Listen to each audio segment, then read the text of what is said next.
It's time for another Out and About with Jamie Grout, and this time around we'll be talking with Laura Betts Harman, who is going to be discussing disabilities and awareness of disabilities. And she's been very involved in the state legislature in trying to get laws passed to help people with disabilities. And full disclosure, her father was my drama teacher in high school, Chuck Betts.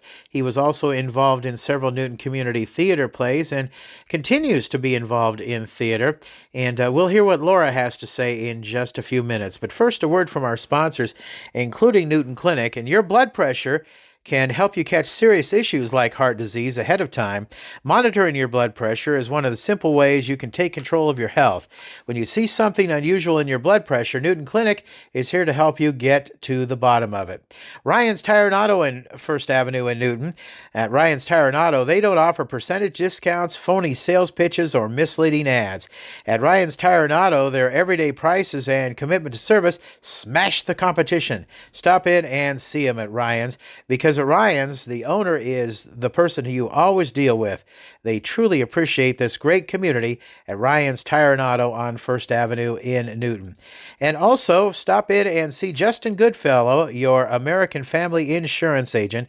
Life's better when you're under their roof because their American Family Insurance agents can help you choose insurance to help protect what matters most. Life insurance from American Family Life Insurance Company can help financially protect your loved ones by replacing a portion of your income if you were to pass away.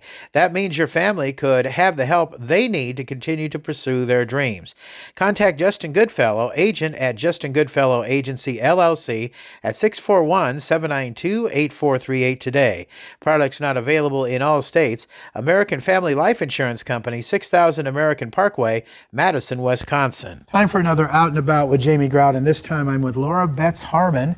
And I'm excited to talk to her because I remember her, as they say, when she was knee-high to a grasshopper. And we were just trying to figure out, she was probably about 7 years old when I was in high school, and her dad was one of my fave teachers in high school. And the reason he was one of my favorite teachers, not only did he teach me a lot about drama, but he taught me a lot about life. And those are the best teachers. Yeah. And for the rest of my life, I will always remember your dad. And I was so gratified, overwhelmed, when a few weeks ago he came to a play that I was in. And it touched me. It really did, Laura. And way back when I started doing this podcast, you suggested that I might want to do an interview with you, and I'm glad you did, because I remember seeing you on TV. This must have been a couple years ago. At least a year. Yeah. Talking about the legislature, and as when I can remember you from way far back, you've been in a wheelchair, and you've dealt with disabilities and whatnot. You tell me about the disability that you've had to deal with your whole life.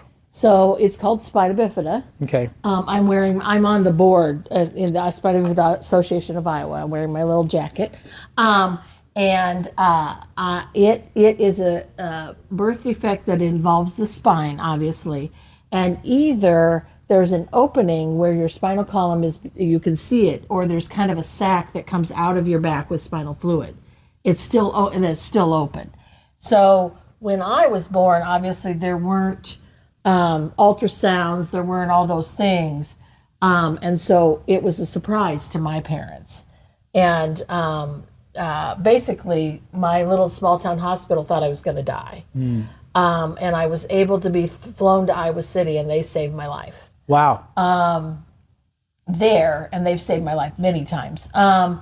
And also, but now, children they can find that out in utero, and they can pull the baby out and stitch the back up and put the baby back in and let it let it come to full term, and then the child isn't as affected as I was, or some of my friends who are in their 40s, 50s, 60s were. It still will be a bone, and the structure basically from your waist down, depending on where on your back For me, it's the waist down, but depending on where on your back the original lesion was, is how much your body's affected. And but now they can sort of fix that, but they will always probably have to wear some sort of bracing, but maybe they won't end up in a wheelchair, or or maybe their bladder bowel won't be as affected. It kind of depends.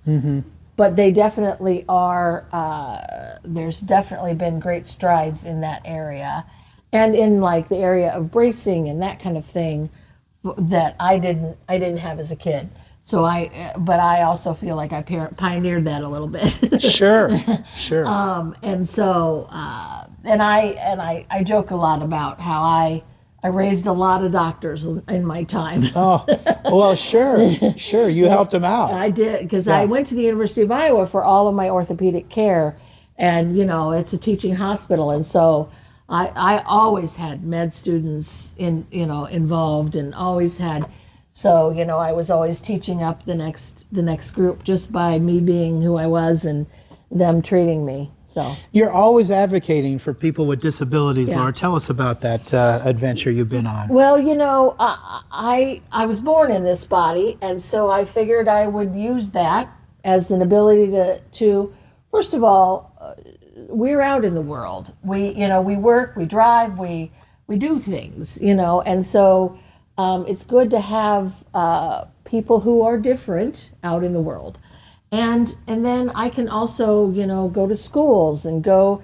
I've gone to the University of Iowa and taught PT students, and I've gone to grade schools and taught kindergarten. All about disabilities, and just on different levels, and let them ask the questions that they have.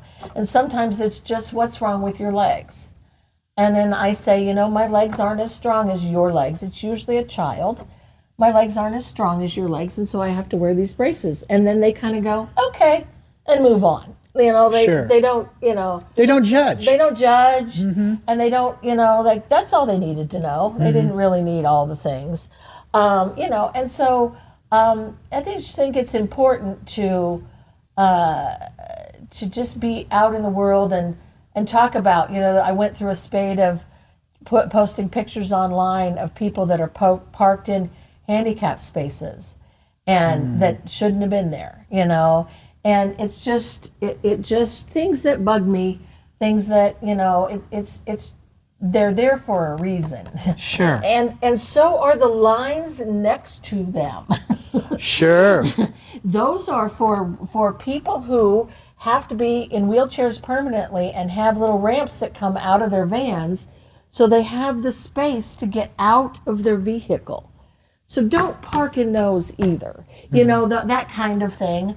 But also, like, I've been to the legislature, and I've talked on a couple of bills, or a bill in particular, and one that may or may not come up. And well, let's talk about those, Laura. Yeah. So the one that has made it through the funnel, which is a good one, and it is called the Work Without Worry bill. And so when people are on Medicaid, which helps them with their ability to, it helps them get a caregiver to help them get up in the morning and move around and take a shower and all the things to get ready for their day, and who can work, and but they can only make X amount of dollars, and so they are things like they can't take promotions, they can't take higher paying jobs, they can't, when they could physically or mentally or whatever, but they can't because they're not allowed above $12,000 per person per year, or $13,000 if you're a couple, which is only $1,000 more, which is crazy. And so that's the other thing that happens is people don't get married because then they lose their benefits. Wow. if they then as a couple make too much money, then they lose their benefits. So the work without worry bill, then it will take away that restriction so that people are able to work at as high a level as they're capable, and they're able to marry, and they both and both work and whatever, and still have their caregiver that is essential to their daily life and their daily getting around and things like that. So that's a huge deal. And I went on the Hill and spoke it last year and this year. It didn't make it through the funnel last year, but it did this year. So that's excellent. And so we're that's putting more money back into the economy, and it's paying, taxes, and it's, all those kinds of things. We want people to be able to work, and people who are disabled want to be able to work, and they want to be a productive member of society. Now, I no longer can work. I worked until I was 45, and then I had a kidney transplant. And I actually need another one. And so my physical body just can't do the jobs. But I am very active in my church community. I'm very active in the Spina Bifida community and the disability community. Just because people can't work doesn't mean they aren't productive members of society. But they want to be able to go and work somewhere. And so this is an important bill. The other one that is very frustrating right now and a little stressful is not currently in the legislature because it's in the courts. And it's about the 504 plans in schools. Okay, what is that all about? So that one is what when kids and adults, I don't quite understand how it extrapolates when you're an adult, but when kids are in school, it's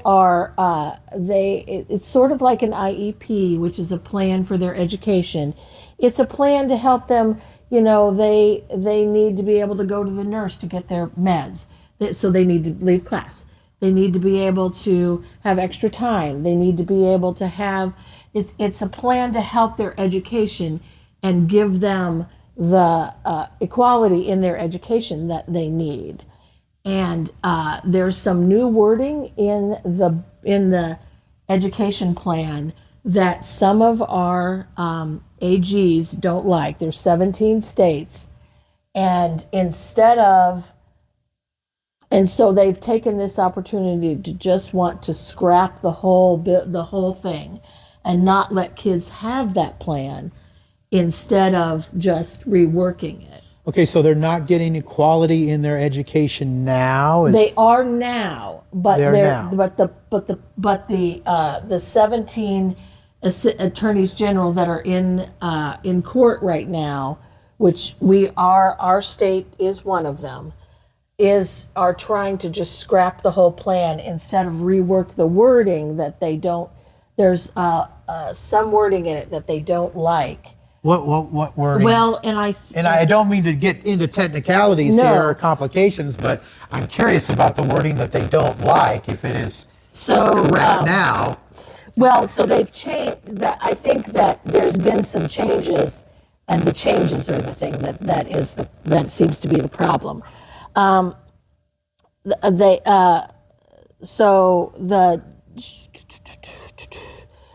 Does not change anything about the case, although several attorneys general told stakeholders that the lawsuit would be dropped or that they would state withdrawal from it, pursue their original claims that 504 itself is unconstitutional.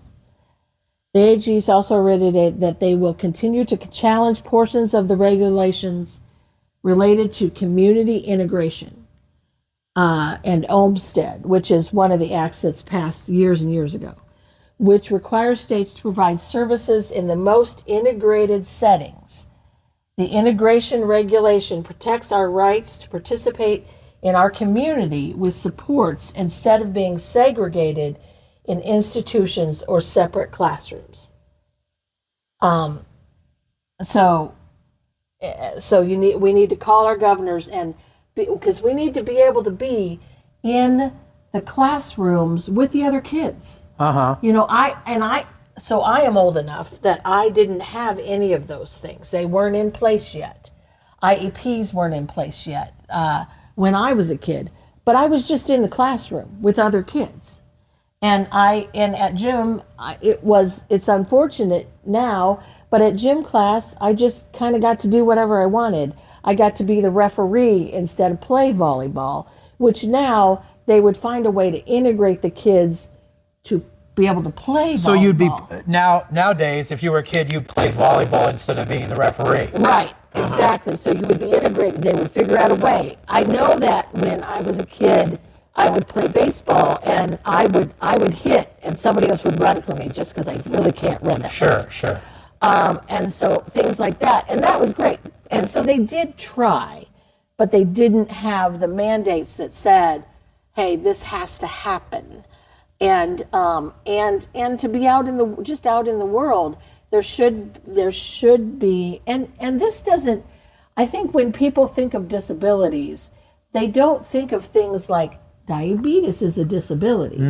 And so they need time to maybe go to the nurse when they're in school and take their blood sugars before they go to lunch. You know, there's different, the ADHD is a disability. You know, and so it's not just the physical disability. Disability is so much broader now. And everyone should have the opportunity to be in a setting with everyone else, but have the things that they need in that setting to be able to do. You know, you've seen the meme with the boxes, and if they're standing on all the same level box, but they're different heights, they still can't see over the fence. They've got to be able to stand on the height that gets them all over the fence. Sure. You know, there's the meme with the janitors sweeping or getting the snow off the stairs, and there's the little kid in the wheelchair saying, you know, if you would get the ramp first, then everyone could go up the ramp. Sure. You know, things like that. We need to be thinking about. It's awareness. It's awareness. It's totally awareness. And you know, and I think about, you know, places that still don't have curb cuts. Things like that. Just and it helps everyone. Right. Really. You know, and ramps an able-bodied person can walk up a ramp. Right. It's fine, you know. People like Tom Harkin must be heroes to you folks. Well, oh yeah, Tom Harkin was a great guy. Yeah, I was going to say. You know, and that's, you know, and so, yeah, you think about it, one of the things that always stresses me out about, they put the parking spaces wherever they can build a little ramp to get into a building, but that's usually really far away from the front door. Yeah. Because they're thinking about wheelchair users. But for me, I am a part-time wheelchair user. And so I can get out of a car and walk into the front door at some places. Now, some places are too big. My dad and I went to the Iowa Convention Center this weekend, and I brought my scooter, just like on my scooter today.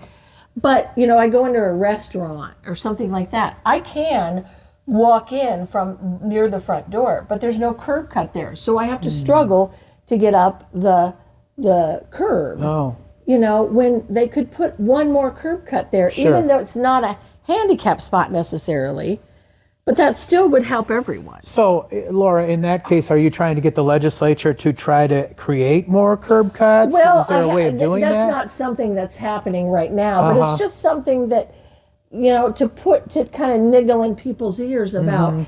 Think about, you know, my aunt said, I'd never thought about it till you said that. Like you say, awareness. Awareness, yeah. You know, like, because so then I have to then walk from quite a distance to be able to use the handicap spot to get into that restaurant. when I don't need to walk that far. But then also some of my friends who do walk absolutely cannot get up the curb. So they do have to get, and so it's awareness. Yeah. Sure. I'm just big on just think about it. Just think it through. Think about the things that you might have needed in school or whatever that would have been, a book that is bigger print for individuals who have visual disabilities. Sure. Things like that. So just I don't think you think about, well, and among my friends, there's a saying about, you don't know until you know. Right. And so you are walking with a cane now. Yes, right. And you didn't used to. And I got to say, it's made me really aware of these things that you're talking about too. Exactly. Because I have a handicap thing that my doctor gave me. Yeah. And I've had a couple of falls. Yeah. And let me tell you, it is scary. Yeah. Because I've had to try to help myself up. Yes. And it's not always easy. Nope. I watched a movie the other day, and I'm trying to remember the name of it, but it was done with a lady who is 95 years old. Her name is June Squibb. And she is just a sweetheart, and it was about how she got back at some people who tried to rip her off. And one of the big scenes was she was trying to get to these people, and she fell down. And luckily, Richard Roundtree was her friend. Oh, yeah. And, he played Shaft on TV, and he's since passed away. But he had been in a nursing home, and he learned how, because of his late wife, how to pick someone up. So Lynette said to me, we ought to learn how to do that, how to pick each other up. We don't consider ourselves quite elderly yet, but we're getting there. Yeah. Yeah, and I'm at retirement age now, and it's important to learn that. And the whole thing with the actor that just passed away and his wife. Oh my God. I'm trying to think of his name, who was in The French Connection and all these different movies. Who died?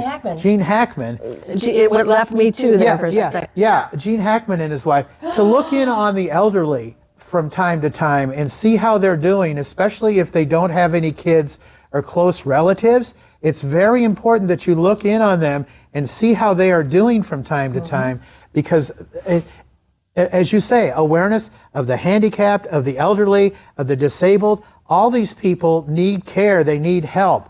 Especially if they're not in some kind of retirement home. Right. My sister has Parkinson's disease, and she is in Park Center. She's being well taken care of and whatnot.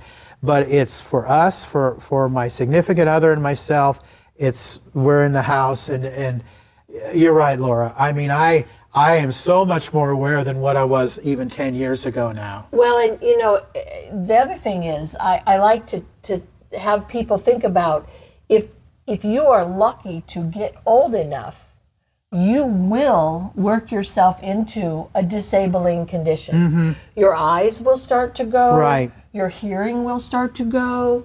You might need to walk with a cane. And I'm not trying to be a Debbie Downer. No. I'm saying you're lucky to have gotten to the age where you may need those things. Well, but then you need those things. I was talking to our news guy today because he did a show on Saturday about hearing. Okay, this spring it'll be 50 years for me in radio, wearing headphones. I have a constant ringing in my ears now. So the hearing isn't doing too well either. So I'm lucky I could, even do that. But anyway, we need to wrap up here in a few minutes, but I just want to know, for people listening to this podcast, Laura, how can people help out? I'm sure contacting their legislators is an important thing. Contacting your legislators. Now, say great job on the work without worry.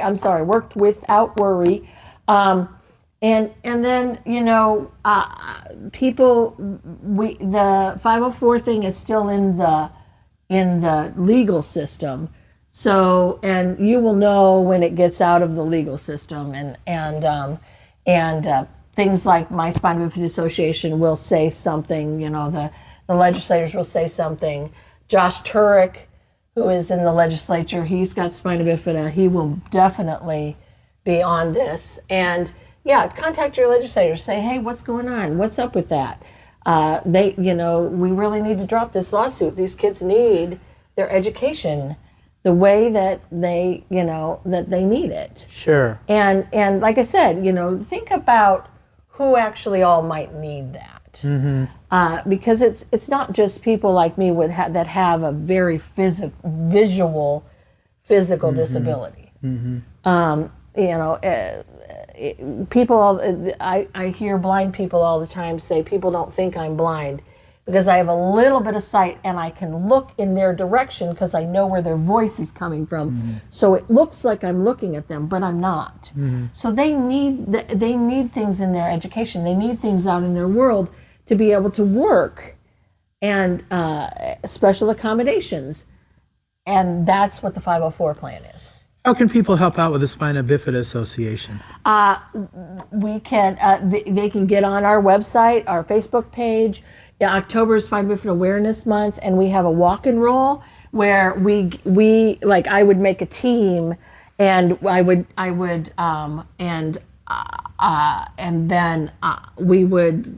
I would pledge to walk so much or roll so much, and then donations come in for that. For my, I can build a team with that, and people would donate to me for that. And just donations are always a great thing for things like a nonprofit, and just the awareness. And Laura, are you in need of a kidney transplant? I am in need of a kidney transplant. Okay. And a donor, you're looking for a donor? I am looking for a donor. Yeah.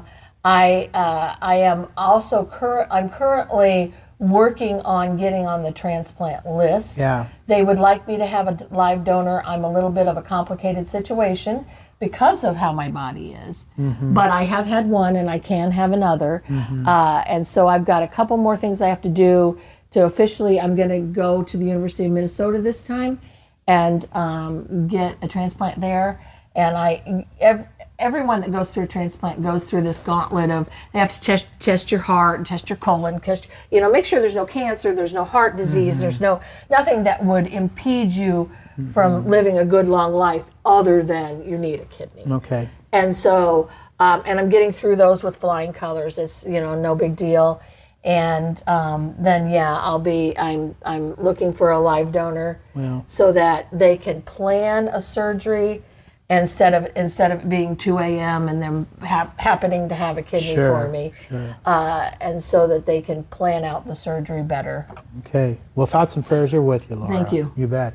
Our podcast guest today on Out and About with Jamie Grout has been Laura Betts Harman.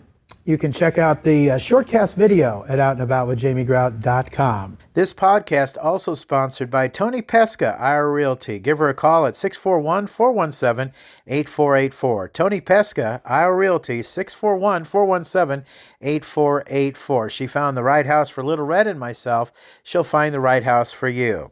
Mercy One Newton, hey, they have their big gala coming up on Saturday, April 26th. Mark your calendar, Saturday, April 26th at the DMAC Conference Center at 600 North 2nd Avenue West. I'll be the auctioneer for that. I'd love to see you there.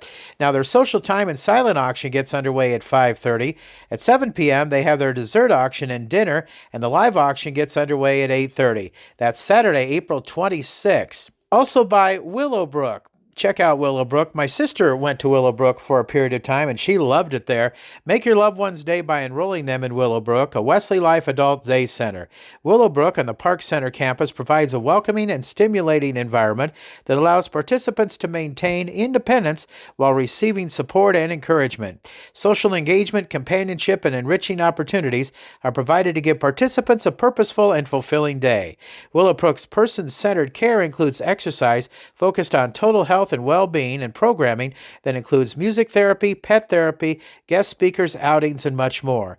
If you'd like to learn more about Willowbrook, call 641-791-4500 to arrange a tour. Also by Jersey Freeze, with all kinds of ice creamy sweet treats. Jersey Freeze in Monroe. Lynette Baker of Halo Branded Solutions. free classified weekly, Westside Java Coffee Bar, and Advantage Credit Union. If you've been fouled by your financial institution, then blow the whistle. This is Coach Miles from Advantage Credit Union with some one-on-one for a financial victory. At ACU, you're treated like you own the team because you actually do. Advantage Credit Union offers great deposit rates. You actually earn interest instead of paying a monthly fee at you know where. Big shot, good! If you live or work in Jasper County or 18 other central Iowa counties, you are eligible to join. Visit us in downtown Newton or online at acuiowa.org.